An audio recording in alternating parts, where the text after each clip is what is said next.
YouTube channel. आज हम लोग इस वीडियो में क्लास 10th के जो हमारा इतिहास का सेकंड चैप्टर है समाजवाद एवं साम्यवाद, इसके महत्वपूर्ण जो ऑब्जेक्टिव प्रश्न हैं उसके बारे में हम लोग चर्चा करेंगे, जो कि आगामी बोर्ड परीक्षा के लिए बहुत ही महत्वपूर्ण है। तो आप इसे एक बार ज़रूर देख लें और साथ ही साथ अपने मित्रों साथियों के साथ इस वीडियो का शेयर ज़रूर करें।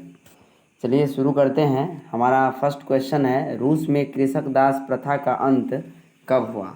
1861, 1862, 1860 या 1870? इसका राइट आंसर हो जाएगा रूस में कृषक दास प्रथा का अंत जो है वो 1861 में किया गया था। नेक्स्ट प्रश्न है, कम्युनिस्ट मैनिफेस्टो के लेखक थे। कम्युनिस्ट मैनिफेस्टो के लेखक कौन थे? बताना है आपको। मैक्सिम गोर्गी, कार्ल मार्क्स और फ्रेडरिक एंगल्स, कार्ल मार्क्स या लियो टॉल्स्टॉय? बताना है आपको कम्युनिस्ट मैनिफेस्टो के लेखक कौन हैं। तो कम्युनिस्ट मैनिफेस्टो के जो लेखक हैं वह है कार्ल मार्क्स और फ्रेडरिक एंगल्स। ठीक है, कार्ल मार्क्स और फ्रेडरिक एंगल्स जो है वह कम्युनिस्ट मैनिफेस्टो का लेखक हैं। नेक्स्ट है आपका third number question, Das Kapital का प्रकाशन किस वर्ष हुआ? दास कैपिटल का प्रकाशन किस वर्ष हुआ? ऑप्शन है 1848, ए ऑप्शन है 1848, बी ऑप्शन है 1864, सी ऑप्शन है 1867 और डी ऑप्शन है 1883। इसका राइट आंसर क्या हो जाएगा? दास कैपिटल का प्रकाशन किस वर्ष किया गया? तो 1867 में दास कैपिटल का जो है प्रकाशन किया गया। इसे समाजवादियों का बाइबिल कहा जाता है। इस पुस्तक को कार्ल मार्क्स ने लिखा है और इस दास कैपिटल को समाजवादियों का बाइबल भी कहा जाता है। नेक्स्ट प्रश्न की ओर बढ़ते हैं। 4 नंबर क्वेश्चन है, स्वप्नदर्शी समाज का संस्थापक कौन था? स्वप्नदर्शी समाज का संस्थापक कौन था? ओवेन था या कार्ल मार्क्स था या एंजिलस था या लेनिन था? इसका राइट आंसर क्या हो जाएगा? ओवेन या रॉबर्ट ओवेन। रॉबर्ट ओवेन जो स्वप्नदर्शी समाज के संस्थापक थे। राइट आंसर ये हो जाएगा। नेक्स्ट प्रश्न है आपका, किसे समाजवादियों का बाइबिल कहा जाता है? अभी हम लोगों ने चर्चा कर लिया है। किसे समाजवादियों का बाइबिल कहा जाता है? April Theses, Social Contract, Das Kapital या कम्युनिस्ट मैनिफेस्टो? तो दास कैपिटल को क्या कहा जाता है?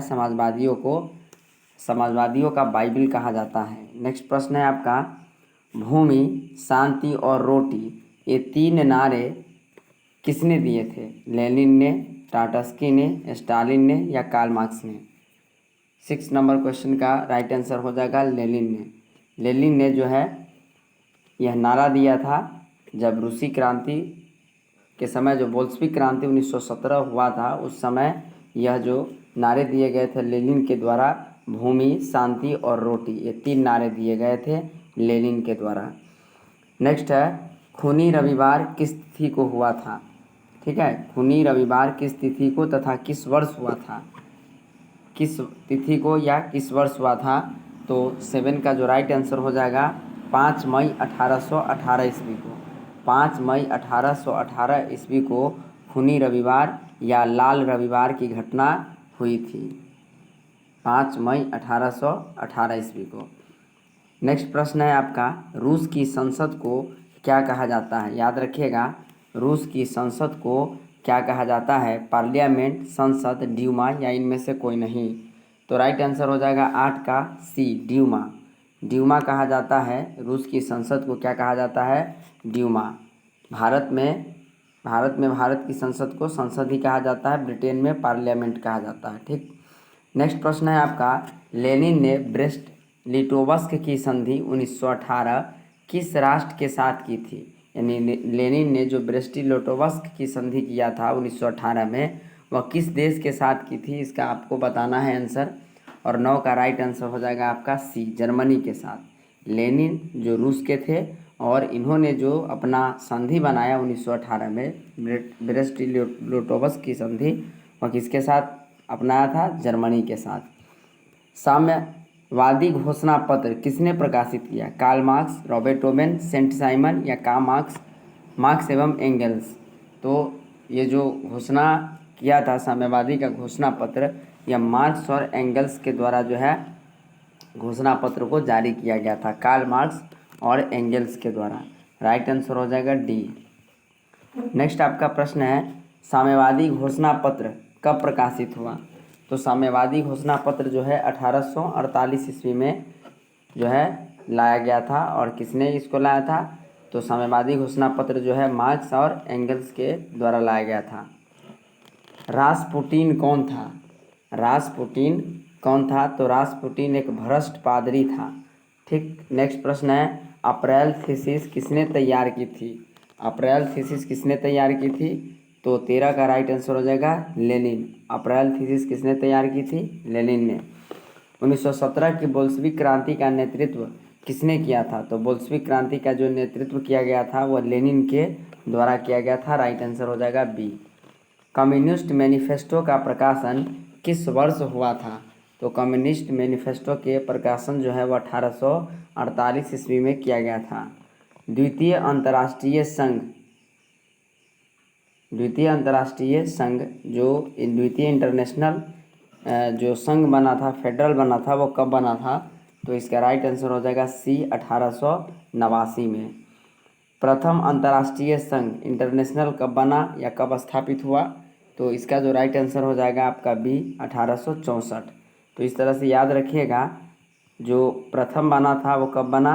प्रथम अंतर्राष्ट्रीय संघ बनाया गया था 1864 में, जबकि जो द्वितीय अंतर्राष्ट्रीय संघ बनाया गया था वो 1889 में। ठीक, 64 और 89 याद रखिएगा। विश्व में साम्यवादी शासन का पहला प्रयोग कहाँ हुआ था? तो साम्यवादी शासन का पहला प्रयोग रूस में किया गया था। राइट आंसर हो जाएगा ए। चेका क्या था? तो चेका एक पुलिस दस्ता थी, गुप्त पुलिस दस्ता थी। तो राइट आंसर हो जाएगा बी। दास कैपिटल किसकी रचना है? तो दास कैपिटल अभी हम लोग चर्चा कर चुके हैं, कार्ल मार्क्स और एंगल्स का है। नेक्स्ट प्रश्न है, इंग्लैंड में समाजवाद का जनक किसे माना जाता है? यानी इंग्लैंड में समाजवाद का जनक कौन था? तो रॉबर्ट ओवेन था। याद रखिएगा, रॉबर्ट ओवेन। ब्रिटेन में या इंग्लैंड में समाजवाद का जनक किसे माना जाता है? तो रॉबर्ट ओवेन को माना जाता है। नेक्स्ट प्रश्न की ओर चलते हैं, लाल सेना का गठन किसने किया था? तो लाल सेना का जो गठन किया गया था वह टाटस्की के द्वारा किया गया था। जब जो वहाँ बोल्शेविक क्रांति हुई थी उस समय जो युद्ध हुआ था, उस समय बोल्शेविक क्रांति जो 1917 में लड़ी गई थी लेनिन के नेतृत्व में, तो सेना का जो नेतृत्व करता थे वो टाटस्की था।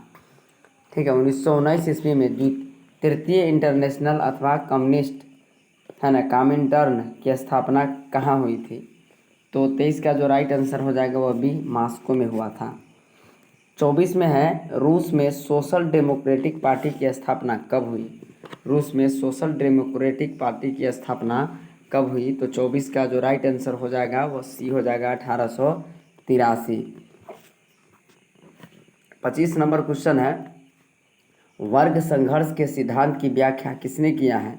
तो वर्ग संघर्ष की जो सिद्धांत है वो कार्ल मार्क्स ने इसके बारे में व्याख्या किया है। कार्ल मार्क्स का जन्म कहाँ हुआ था? 5 मई 1818 ईस्वी को जर्मनी। ठीक है, राइट आंसर हो जाएगा बी। 27 में है, नई आर्थिक नीति का जन्मदाता किसे माना जाता है? लेनिन ने 1919 में एनईपी का गठन किया था, न्यू इकोनॉमिकल पॉलिसी। ठीक, न्यू इकोनॉमिक पॉलिसी। 1917 की रूसी क्रांति के समय किस जार का शासन था? तो यहाँ पर क्या हो जाएगा? जार निकोलस द्वितीय, यानी निकोलस द्वितीय का शासन था। डी हो जाएगा इसका राइट आंसर। रूसी क्रांति के समय किस जार का शासन था? तो निकोलस द्वितीय का। फ्रांसीसी समाजवाद के विकास का जन्मदाता कौन था? फूरिये, रॉबर्ट ओवेन या कार्ल मार्क्स या सेंट साइमन? तो 29 का राइट आंसर हो जाएगा डी, यानी सेंट साइमन। ये फ्रांसीसी समाजवाद के विकास का जन्मदाता थे। वही रॉबर्ट ओवेन का क्या थे? तो इंग्लैंड में समाजवाद को बढ़ावा देने का काम किए थे रॉबर्ट ओवेन ने। रूस का पहला समाजवादी कौन था? लेनिन, टॉल्स्टॉय, प्लेखानोव या स्टालिन? तो 30 का जो राइट आंसर हो जाएगा प्लेखानोव। रूस में जार का अर्थ क्या होता था? तो रूस का सम्राट। याद रखिएगा, रूस में जार का अर्थ क्या होता था? तो रूस का सम्राट। लेनिन ने नई आर्थिक नीति की घोषणा कब की? तो लेनिन ने नई आर्थिक नीति की जो घोषणा किया था वह 1921 ईस्वी में किया गया था। यहाँ जो हमने बताया भी है ऊपर, याद रखिएगा 1921 ईस्वी में घोषणा कर दिया गया था। लेनिन की मृत्यु कब हुई? तो लेनिन की मृत्यु जो है 1924 ईस्वी में हुआ था। वार एंड पीस किसकी रचना है? तो लियो टॉल्स्टॉय का रचना है वार एंड पीस। तो याद रखिएगा वार एंड पीस किसकी रचना है? तो लियो टॉल्स्टॉय का।